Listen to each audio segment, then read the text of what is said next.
Hello students, welcome back to my YouTube channel purpose of education. तो students, आपके सामने आपकी कक्षा 10 विषय गणित अध्याय 2 बहुपद के प्रश्नावली 2B का जो 14वें नंबर का सवाल है उसमें पूछ रहा है कि गुणनखंडन द्वारा बहुपद 7y² माइनस 11/3 y माइनस 2/3 के शून्य ज्ञात कीजिए तथा इन बहुपदों के गुणांकों और शून्यकों के बीच संबंध सत्यापित कीजिए।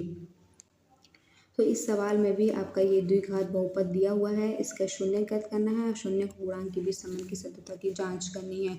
तो पहले आपका जो द्विघात बहुपद दिया है उसको लिख लिया जाए। 7y² माइनस 11/3 y माइनस 2/3 आपका दिया है। तो दिया गुणनखंडन द्वारा, तो इसका शून्य ज्ञात करने के लिए क्या है कि पहले गुणनखंडन द्वारा इसका शून्य ज्ञात कीजिए। तो इसका बाजू गुणनखंड करके शून्य ज्ञात करेंगे, लेकिन अभी नहीं, क्योंकि ये आपका p/q के रूप का है। y का गुणांक अचर पद 2/3 है, तो इसके बटे 1 करके हम लोग 1 3 3 का लैसा लेके इसको हल करके 1/3 को अलग कर लेंगे। तब ये जो आपका द्विघात बहुपद का सामान्य रूप होता है ax² + bx + c, उस रूप का ले आएंगे, तब अभाज्य गुणनखंड करेंगे। अभी भी अभाज्य गुणनखंड कर सकते हैं, लेकिन बटे के रूप में, तो हमको बटे हटाना है। सिर्फ एक पूर्ण संख्या रहे, जैसे आपका बटे के रूप में है तो हमको एक पूर्ण संख्या चाहिए। जैसे यहाँ 7y² था, ऐसे ही यहाँ पूर्ण संख्या चाहिए, बटे के रूप में नहीं चाहिए अभाज्य गुणनखंड करने के लिए, ताकि आसानी रहे। तो 1 3 3 का लसागु लेंगे तो 3 आएगा। 1 से 3 में भाग देंगे, 3 आएगा। 3 का 7y² में गुणा करेंगे तो 3 7 21y² हो जाएगा। यहाँ माइनस का चिन्ह लगा देंगे। 3 से 3 में भाग देंगे, 1 आएगा। 1 का 11 में गुणा करेंगे तो 11y हो जाएगा। यहाँ माइनस का चिन्ह था। 3 से 3 में भाग देंगे, 1 आएगा। 1 का 2 में गुणा करेंगे, 2 आएगा। तो क्या करेंगे, आपका यहाँ जो 3 है 1/3 को अलग कर लिया जाएगा और इसको अलग कर लेंगे।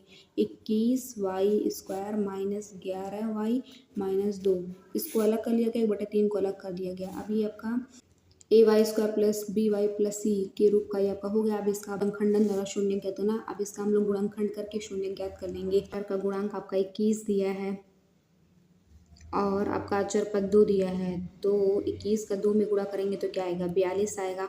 तो हम लोग कोई दो ऐसी संख्या लेंगे जिनका गुणा करने पर 42 आए, और जो ये आपका ये चिन्ह माइनस का दिया है और घटाने पर ये y का गुणांक आपको क्या दिया है, 11 आए। तो पहले हम लोग 42 का जो है यहाँ साइड में चिन्ह खींच के इसको रफ कार्य कर लेंगे। 42 का हम लोग अभाज्य गुणनखंड करेंगे। 2 दूनी 4, 2 कम 2, 3 7 21, 7 कम 7, तो 2 × 3 × 7। क्या करेंगे, ये 3 जो है इसको ऐसे लिख देंगे। 2 का 7 में गुणा करेंगे तो आपका 14 हो जाएगा।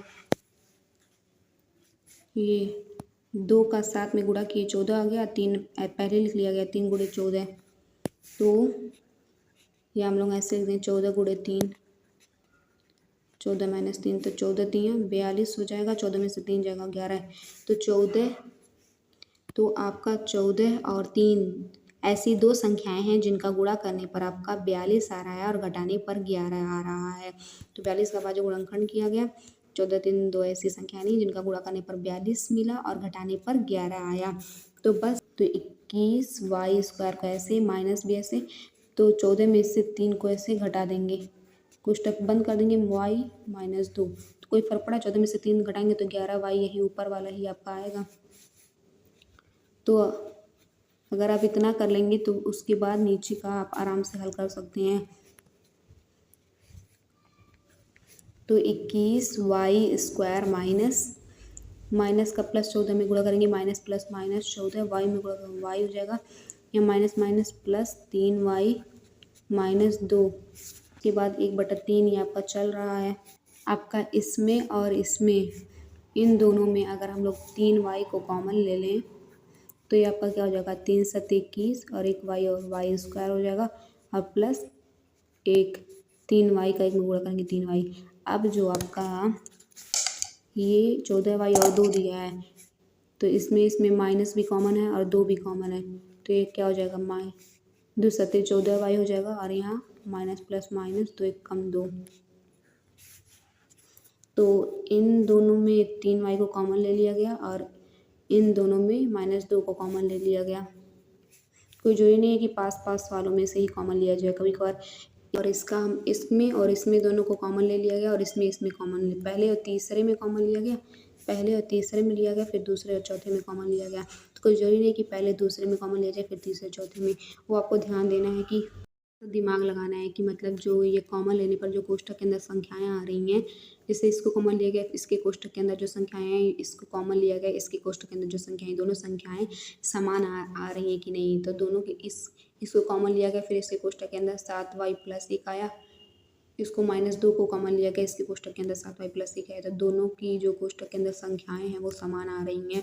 तो हमको यही ध्यान देना है, चाहे 7 वाले में से कॉमन लो या चारों में से बस 2 को कॉमन लेना है। तो चाहे इसको लो, इसको, बस ये ध्यान रहे कि ये जो संख्याएं हैं बराबर आनी चाहिए।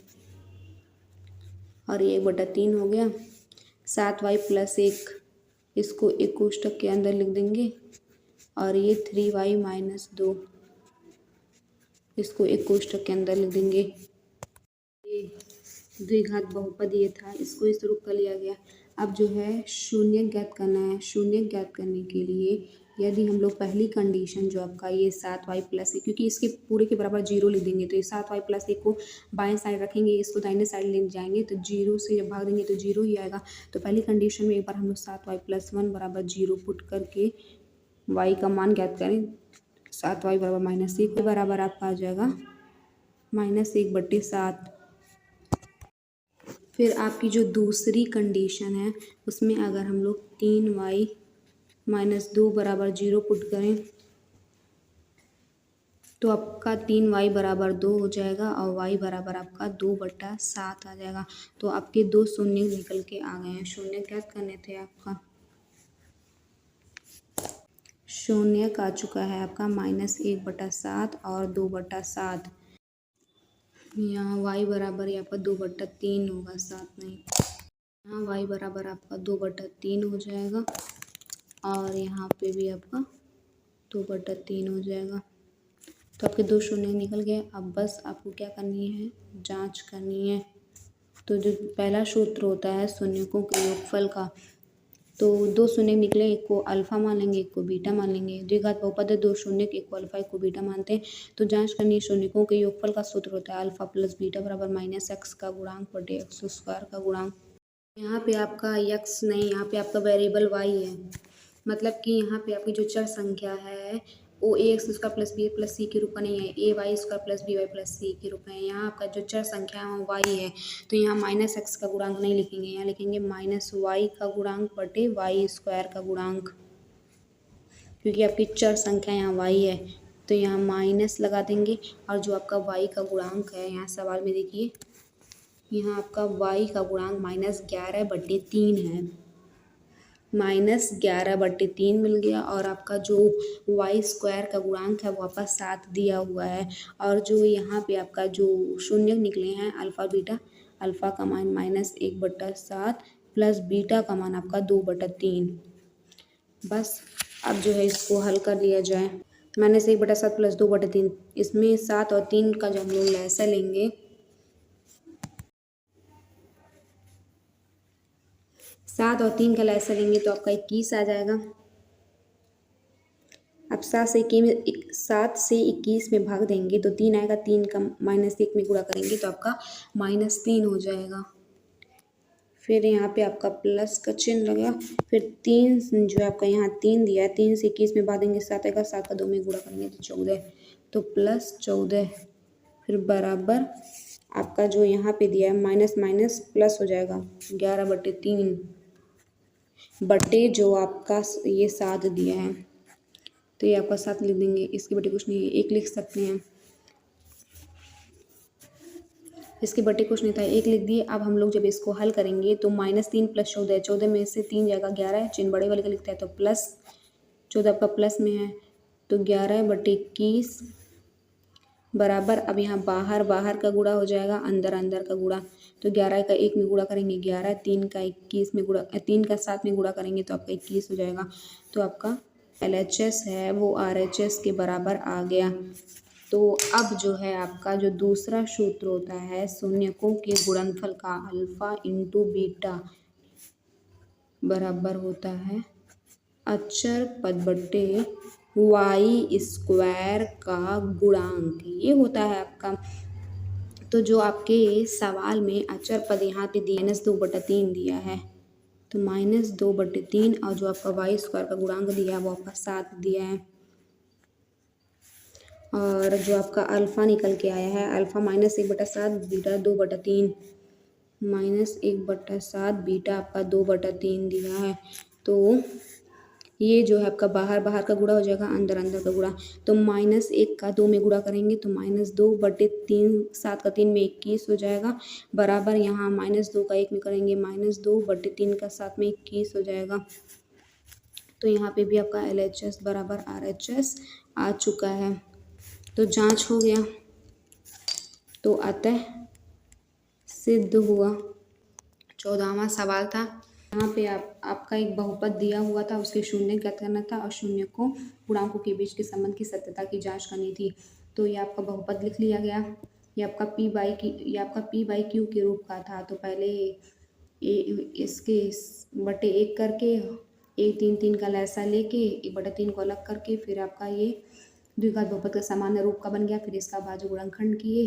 अभाज्य गुणनखंड तो पता ही है कि कैसे वाई स्क्वायर का गुणांक अचर पद में गुणा करते हैं, फिर जो आते हैं उसका अभाज्य गुणनखंड करते हैं। कोई दो ऐसी संख्या लेते हैं जिनका गुणा करने पर वही संख्याएं घटाने पर वाई का गुणांक आए, तो बस वही किया गया। और अंत में आपका 2 कंडीशन लिया गया। एक बार ये आपका 7y + 1 = 0 पुट करके y का मान निकाला गया, और एक बार 3y - 2 = 0 पुट करके y का मान निकाला गया। तो यहाँ पे आपके 2 शून्य निकल चुके हैं अल्फा बीटा, और जांच करनी थी तो शून्यकों को योगफल का सूत्र लगा के बाएं पक्ष दाएं पक्ष के बराबर आ गया, गुणनफल का सूत्र लगा दिए तो बाएं पक्ष दाएं पक्ष के बराबर आ गया। तो 14वां सवाल आपका यही था। तो आई होप कि आप लोगों को इस सवाल का हल समझ में आ गया हो। तो अगर आपको समझ में आ गया हो, वीडियो अच्छी लगी हो, तो वीडियो को लाइक कीजिएगा, चैनल को सब्सक्राइब कीजिएगा। Thanks for watching.